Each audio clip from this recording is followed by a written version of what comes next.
Thank you. 2.5 minutes each. Thanks. I think, Taoiseach, this is a bittersweet moment for the Irish people. At the start of the crisis, we had very low national debt, we had very high employment, we had very low immigration, we had no negative equity, we had no mortgage crisis.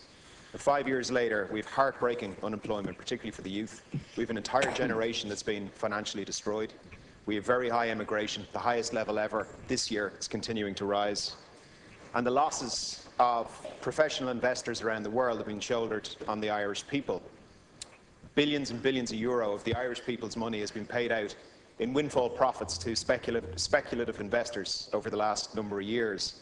And unfortunately, we are the toast of financial centres all over the world because we've made an awful lot of speculative investors very, very wealthy over the last number of years.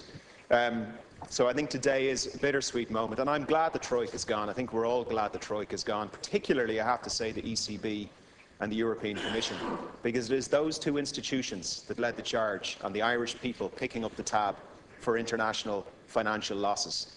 It turns out that the IMF actually spoke in our favour over time.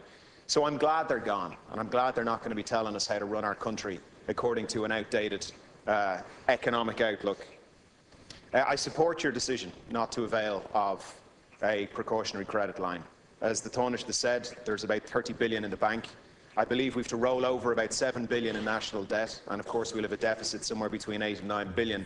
So it looks like we have about twice the cash that we would conceivably need for next year. I think you've made the right decision. And can I say that the next thing you've got to do, I know there's a lot of effort going into this, but it absolutely has to be achieved, is that we get retrospective recapitalisation from the ESM, because we cannot continue to ask the Irish people and children not yet born yet to continue to pay for the mistakes that the financial sector made over the last number of years. Thank you.